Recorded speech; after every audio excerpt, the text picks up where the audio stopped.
Hello all, welcome to my channel. ఎలా ఉన్నారు అందరూ?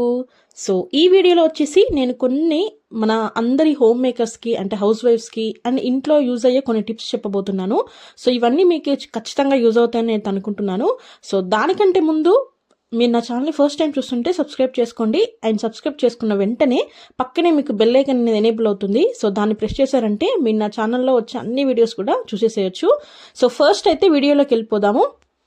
మనం ఇక్కడ సూపర్ మార్కెట్కి అయినా లేదంటే దగ్గర ఉన్న షాప్లోకి వెళ్ళినప్పుడు కొంచెం ఎక్కువగా పప్పులన్నింటినీ తెచ్చుకుంటూ ఉంటాం కదా. లైక్ కందిపప్పు అయినా, శనగపప్పు అయినా, లేదంటే పెసరపప్పు అయినా, ఏ పప్పులైనా కూడా. సో మనం కేజీ 2 kgs అలా తెచ్చుకుంటూ ఉంటాం కదా. బట్ అలా తెచ్చుకున్నప్పుడు ఏంటంటే మనం ఇలాంటి స్టీల్ డబ్బాలన్నా, లేదంటే ప్లాస్టిక్ అయినా, లేదంటే కొంచెం గ్లాస్ అయినా మన దాంట్లో ఉన్నట్టుగా మనం అలా స్టోర్ చేసేసుకుంటూ ఉంటాము. బట్ మనం ఇలా ఎక్కువ క్వాంటిటీలో తెచ్చుకున్నప్పుడు ఏంటంటే కేజీ పైన, అంటే కేజీ, 1.5 kg, 2 kgs అలా తెచ్చుకున్నప్పుడు ఈజీగా పురుగు పెట్టే ఛాన్స్ ఉంటుంది కదా. ఎందుకంటే మనం 1 kg ఈజీగా 1 మంత్ పైన వచ్చేస్తుంది కదా. కొంచెం ఎక్కువ పప్పు తినే వాళ్ళకైతే త్వరగా అయిపోతుంది. బట్ వీక్లీ 2 or 3 times తింటే మాత్రం 1 month అలా వచ్చేస్తుంది కదా. సో అలాంటి వాళ్ళకి ఏంటంటే త్వరగా అయిపోదు అండ్ త్వరగా పురుగు పట్టేస్తుంది. సో అలా పురుగు పట్టొద్దు అనుకుంటే ఏం చేయాలంటే, మీరు ఏ బాక్స్ అయినా తీసుకోండి, లైక్ స్టీల్ అయినా, ప్లాస్టిక్ అయినా, లేదంటే గ్లాస్ అయినా తీసుకోండి. ఏ బాక్స్లో వేసుకున్నా కూడా దాంట్లోకి కొంచెం పసుపు వేసేసేయండి. పసుపు ఇక్కడ మీకు చూపిస్తున్నాను కదా, వీడియోలో చూపిస్తున్నట్టుగా దాంట్లోకి వేసేసుకొని, అంటే మీరు క్వాంటిటీని బట్టి, మీరు తీసుకునేది కేజీ అయితే కొంచెం వేసుకోండి, 1.5 kg, 2 kgs అయితే ఇంకొంచెం పసుపు క్వాంటిటీ అనేది పెంచేసి మీరు ఆ డబ్బాలో వేసేసినాక మొత్తం కూడా కలిపేసేయాలి. చేత్తో మొత్తం కూడా కలిపేస్తే ఏంటంటే మన పసుపుకి యాంటీబయాటిక్ అనేది ఒక గుణం ఉంటుంది కదా. సో దానివల్ల మన పప్పులకి ఏ పప్పు అయినా సరే సో దానికి పురుగు పట్టకుండా ఉంటుంది. ఒకసారి మీరు ట్రై చేయండి, మీకు డెఫినెట్గా వర్క్ అవుతుంది. ఎందుకంటే ఇవన్నీ కూడా నాకు వర్క్ అయినాయి కాబట్టి మీకు చెప్తా ఉన్నాను. సో ఇది వచ్చేసి first tip. And second tip వచ్చేసి ఏంటంటే, మనం ఇంట్లో టమాటాలు కూడా ఇప్పుడు ముఖ్యంగా సమ్మర్ అయినా వింటర్ అయినా కొంచెం టమాటాలు కూడా కొంచెం ఎక్కువ క్వాంటిటీనే తెచ్చుకుంటాం కదా. లైక్ 1 kg, 2 kgs అలా తెచ్చుకుంటాము. బట్ ఈ సమ్మర్ అయ్యేసరికి ఏంటంటే త్వరగా పాడైపోతాయి. ఒక్కోసారి వింటర్లో కూడా అంతే కదా, అంటే త్వరగా పురుగు పట్టేస్తూ ఉంటుంది అండ్ త్వరగా మనకి పండ్లు అయిపోతూ ఉంటాయి. సో అలాంటప్పుడు ఏం చేయాలంటే, ఒక చిన్న బౌల్ తీసుకొని దాంట్లోకి నేనైతే పసుపు అండ్ ఆయిల్ వేసేస్తా ఉన్నాను. సో ఇక్కడ నేను యూస్ చేసే ఆయిల్ ఏంటంటే కుకింగ్ ఆయిల్. మీరు ఈ కుకింగ్ ఆయిల్ ప్లేస్లో ఏదైనా కొబ్బరి నూనె కూడా వాడుకోవచ్చు. బట్ ఎలాగో మనం కుకింగ్ ఆయిల్ యూస్ చేస్తే ఎలాగో మనం ఇవి కుకింగ్కి యూస్ చేస్తాం కాబట్టి పెద్ద టెన్షన్ ఏమి ఉండదు. సో దానికోసమని మీ ఇంట్లో ఏ కుకింగ్ ఆయిల్ అయితే యూస్ చేస్తారో సో ఆ కుకింగ్ ఆయిల్ యూస్ చేసేసేయండి. సో పసుపు అండ్ కుకింగ్ ఆయిల్ రెండు కూడా బాగా మిక్స్ చేసేసేయాలి. సో ఇలా మిక్స్ చేసుకున్న దాన్ని టమాటాలో ఎక్కడ అప్లై చేయాలనేది మీకు వీడియోలో చూపిస్తాను, చూడండి. చెప్పాను కదా పసుపు అనేది యాంటీబయాటిక్ అని. సో దేనికైనా కూడా చాలా చాలా బాగా వర్క్ అవుతుంది. మనం కర్రీస్లోనే కాదు, ఇలా కొన్ని టిప్స్లో యూస్ చేయడం వల్ల కూడా మన కూరగాయలు అనేవి త్వరగా పాడవకుండా ఉంటాయి. సో ఇక్కడ మనకి స్టార్టింగ్ ఉంటుంది కదా, సో ఆ ప్లేస్లో మాత్రం మనం ఇలా రాసామంటే, ఆయిల్ ప్లస్ మనం పసుపు మిక్స్ చేసిన దాన్ని రాసామంటే ఏంటంటే మన టమాటాలు అనేది త్వరగా కుళ్ళిపోకుండా ఉంటాయి అండ్ త్వరగా పళ్ళు కూడా అవ్వకుండా ఉంటాయి. అంటే త్వరగా రైప్ అయిపోతూ ఉంటాయి కదా, అంటే త్వరగా పండిపోతూ ఉంటాయి కదా. సో అలా అవ్వకుండా ఉంటుంది. సో మీ ఇంట్లో ఎన్ని టమాటాలు ఉంటే అన్ని మనం మార్కెట్ నుంచి తెచ్చుకోగానే ఫ్రెష్గా కడిగేసిన తర్వాత కొంచెం అవి ఆరబెట్టుకున్న తర్వాత ఇలా కొంచెం మనము పసుపు అండ్ ఆయిల్తో రాసి పెట్టేసుకొని మీరు ఫ్రిడ్జ్లో పెట్టుకుంటారా, బయట పెట్టుకుంటారా, మీ ఇష్టం. బట్ ఎక్కడ పెట్టినా కూడా కొంచెం అంత త్వరగా అనేది పాడవకుండా ఉంటుంది అండ్ పురుగులు కూడా పట్టకుండా ఉంటుంది. మనం తెలియకుండానే లోపల సైడ్ పురుగు అనేది స్టార్ట్ అయిపోతూ ఉంటుంది కదా, మెయిన్గా చలికాలంలో ఎక్కువ. బట్ ఈ సమ్మర్లో ఏంటంటే త్వరగా మనకి పండ్లు అయిపోతూ ఉంటాయి. ఇలా రాసి పెట్టుకుంటే ఏంటంటే త్వరగా పండ్లు అవ్వకుండా ఉంటుంది. అండ్ ఈ దాన్ని మీరు నెక్స్ట్ దేనికన్నా యూస్ చేసుకోవచ్చు.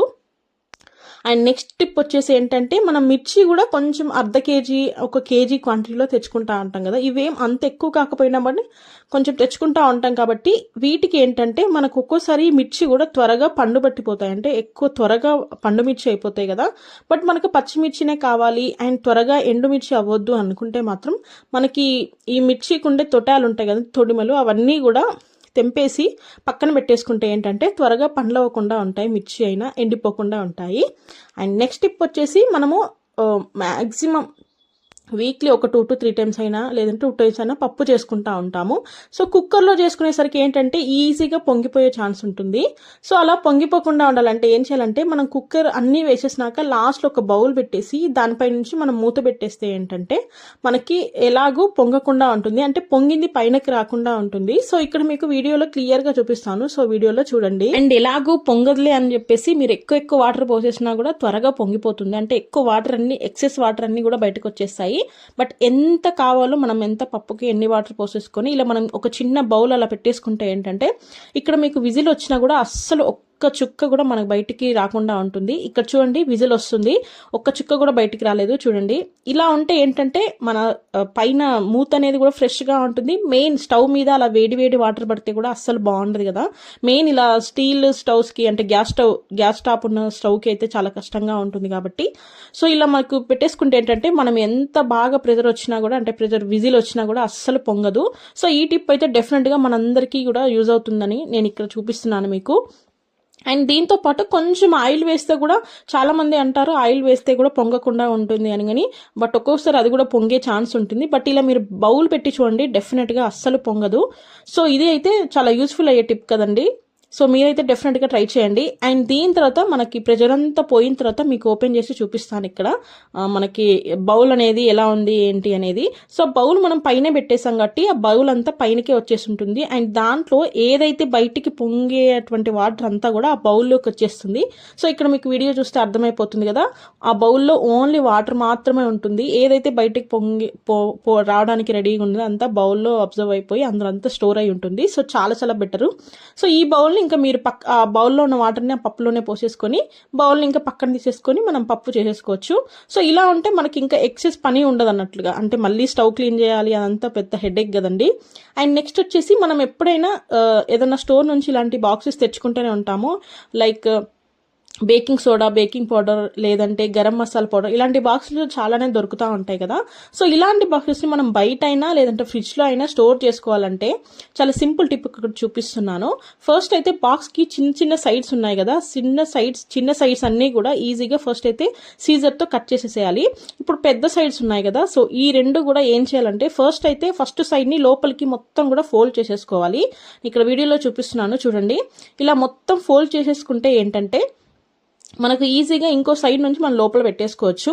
సో ఇప్పుడు ఫస్ట్ అయితే మనం ఒక సైడ్ ఉన్న దాన్ని లోపల పెట్టేసుకుని మొత్తం ఫోల్డ్ చేసేసుకోవాలి. ఇక్కడ మీకు వీడియోలో క్లియర్గా అర్థమైపోతుంది కదా. సో అలా ఫోల్డ్ చేసేసుకున్నాక మనకి లోపల ఉన్నదాన్ని ఇలా కొంచెం లోపలికి ఇలా కొంచెం నొక్కేసామంటే మనకు ఒక వీ షేప్లో అలా వస్తుంది. మీకు ఇక్కడ చూపిస్తున్నాను చూడండి. సో ఇలా లోపలికి మొత్తం పెట్టేసుకున్నాక లోపల ఉన్నాయి కదా మనం కట్ చేసిన ఎడ్జెస్ ఉన్నాయి కదా, సో రెండింటిని కూడా ఇలా లోపలికి నొక్కేసుకుంటే మనకి ఇలా వీ షేప్లో వస్తుంది లోపల. సో ఇప్పుడు మనం ఏదైతే ఫోల్డ్ చేయని సైడ్ ఉంది కదా, సో దాన్ని లోపలికి ఇలా పెట్టేసామంటే చాలా సింపుల్గా మనకి అసలు ఏమి పురుగులు కానీ గాలి కానీ పోకుండా చాలా ఫ్రెష్గా ఉంటుంది. సో ఇదైతే డెఫినెట్గా యూజ్ అవుతుంది కదా మనందరికి కూడా. సో మీ ఇంట్లో ఇలాంటి బాక్సెస్ ఏమైనా ఉంటే మాత్రం ఇలా పెట్టేసుకొని ఇంట్లోనే స్టోర్ చేసేసుకోవచ్చు, అంటే ఫ్రిడ్జ్లో పెట్టాల్సిన అవసరం ఏం లేదు, మనకి ఫ్రెష్గా ఉంటుంది. అండ్ ఇంకోటి ఏంటంటే మనం లోపల కవర్ కూడా సపరేట్గా తీయాల్సిన అవసరం లేదు, దాంట్లోనే పెట్టేసి మనకు కావాల్సినప్పుడల్లా యూజ్ చేసేసుకోవచ్చు. అండ్ నెక్స్ట్ టిప్ వచ్చేసి ఏంటంటే లైటర్. మనం లైటర్ని ఖచ్చితంగా చాలా ఎక్కువ టైమ్స్ యూజ్ చేస్తూ ఉంటాం, ఎందుకంటే స్టవ్ వెలిగించాలి కాబట్టి. సో దీనిపైన మనకు తెలియకుండానే ఎంతో కొంత మురికైతే ఖచ్చితంగా ఉంటుంది. ఈ లైటర్ నేను రెగ్యులర్గా క్లీన్ చేస్తూ ఉంటాను, బట్ మన వాటర్తో క్లీన్ చేస్తే ఏంటంటే ఆ వాటర్ లోపలికి పోయినాయంటే మన లైటర్ అనేది అస్సలు పనిచేయదు, అదందరికి తెలిసిందే కదా. సో దానికోసమని నేను ఇక్కడ ఏం యూజ్ చేస్తూ ఉన్నానంటే నెయిల్ రిమూవర్ ఉంటుంది కదా, మన అందరి ఇంట్లో ఉండేదే నెయిల్ పాలిష్ రిమూవర్ ఉంటుంది కదా, ఇలా వాటర్ లిక్విడ్ కన్సిస్టెన్సీలో ఉంటుంది కదా. సో దీంతో మనం ఈజీగా కూడా దానిపైన అంతా క్లీన్ చేసుకోవచ్చు. సో దానికోసమని నేనైతే ఇక్కడ కాటన్ తీసేసుకున్నాను, అంటే దూది తీసేసుకున్నాక దీంతో మనం నెయిల్ రిమూవ్ అంటే నెయిల్ పాలిష్ని ఎంత ఈజీగా రిమూవ్ చేసేస్తామో సో సేమ్ కూడా మనకు అలా లైటర్ పైన ఉన్నటువంటి మనకి స్టెయిన్స్ అయినా లేదంటే కొంచెం తెలియకుండానే మురికి అయితే ఎక్కువే ఉంటుంది. సో అదంతా కూడా క్లీన్ చేసుకోవచ్చు. సో చూడడానికి నా దగ్గర ఉన్న లైటర్ పెద్దగా మురిగ్గా ఉన్నట్టు అనిపించట్లేదు, బట్ ఒకసారి క్లీన్ చేసినాక మీకే అర్థమైపోతుంది. సో ఎవరి ఇంట్లో ఉన్న లైటర్నైనా ఇలా ఈజీగా క్లీన్ చేసుకోవచ్చు. చూడండి, ఫస్ట్ అయితే కాటన్ తీసుకుని దానిపైన నెయిల్ రిమూవర్ అది ఉంది కదా లిక్విడ్ అంతా కూడా కొంచెంగా పోసేసుకోవాలి, మరి ఓవర్గా కాకపోయినా కొంచెం ఒక 5 to 6 డ్రాప్స్ అయితే బాగా సరిపోతుంది. అలా వేసేసుకున్నాక దాన్ని డైరెక్ట్గా దాని మీద రబ్ చేయడమే. అలా రుద్దేస్తే ఏంటంటే, సో చూడండి ఒకసారి రుద్దేసినాక మీకే అర్థమైపోతుంది ఎంత క్లీన్ అయిపోతుందో అండ్ ఎంత క్లియర్గా ఉంటుందో మన లైటర్ అనేది. సో మనం ప్రతిరోజు వాటర్తో అసలు క్లీన్ చేయొద్దు, బట్ ఇక్కడ చూడండి ఒక వీక్లీ వన్స్ అలా క్లీన్ చేస్తూ ఉంటే మన లైటర్ కూడా ఎంత క్లియర్గా ఉంటుందో. సో చూడండి అసలు ఏమీ లేనట్టుగానే అనిపిస్తుంది, బట్ కాటన్కి చూడండి ఎంత మురిగ్గా ఉందో కదా.